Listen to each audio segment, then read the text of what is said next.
Good morning mga ka-J-Poy TV Adventure. Bali, andito po tayo sa aming munting probinsya. Gusto ko lang po ibahagi sa inyo, i-share sa inyo kung ano meron sa lugar namin. Tulad nito, palayan. Ito po ang pinakang income namin dito kung saan kami nagsasaka. Then meron din kami mga nyugan dito,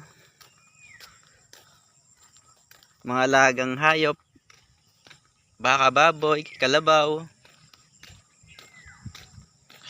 Ayan, makikita ninyo naman sa umaga wala kang malalanghap na masamang hangin, kundi fresh air lahat.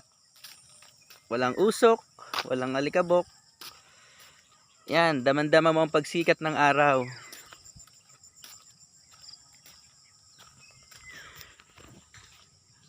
Makikita mo dito sa paligid, puro palayan,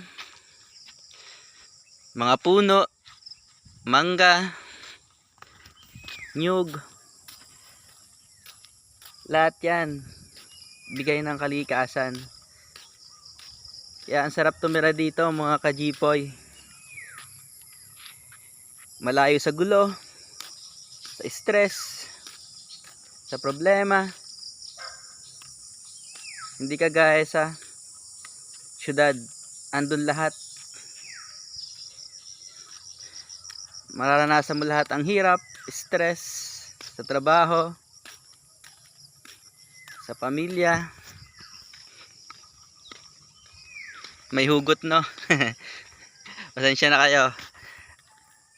Umuwi ako dito para mag-relax ng konti, mabawasan ng stress na lahat naman pinagdadaanan ng tao yun eh.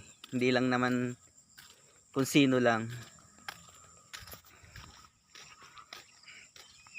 Ayan, makikita ninyo, naglalakad ako dito sa pathway.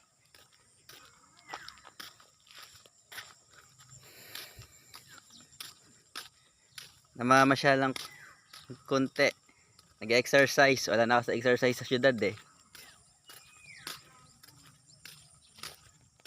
Yan, makikita nyo naman kung gaano kaganda ang view dito sa aming lugar, sa aming probinsya, na hindi mo makikita sa syudad. Ayan, oh. Kitang kita nyo naman mga ka-J-Poy. Wala kang makikita ang usok ng sasakyan dyan, ingay ng sasakyan, ingay ng mga tao sa paligid. Wala, tahimik. Tapos ang mga bahay dito halos ang lalayo ng pagitan. Yan, no? Makikita mo, wala kang mapapansin kung may bahay dito eh. Yan, no? Makikita mo, mapapansin mo puro malawak na palayan, mga naglalakihan nyugan. Yan, no? Mga malalaking puno na mangga, lansones, saging.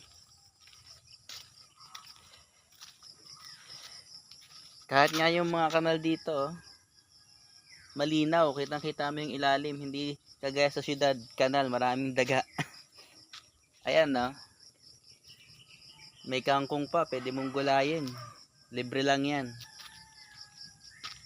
Yan, no? Mga saging.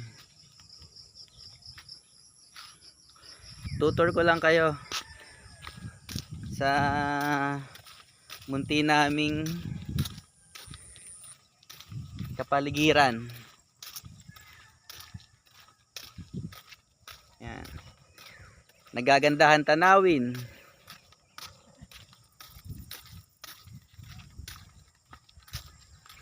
Yan si Lolo.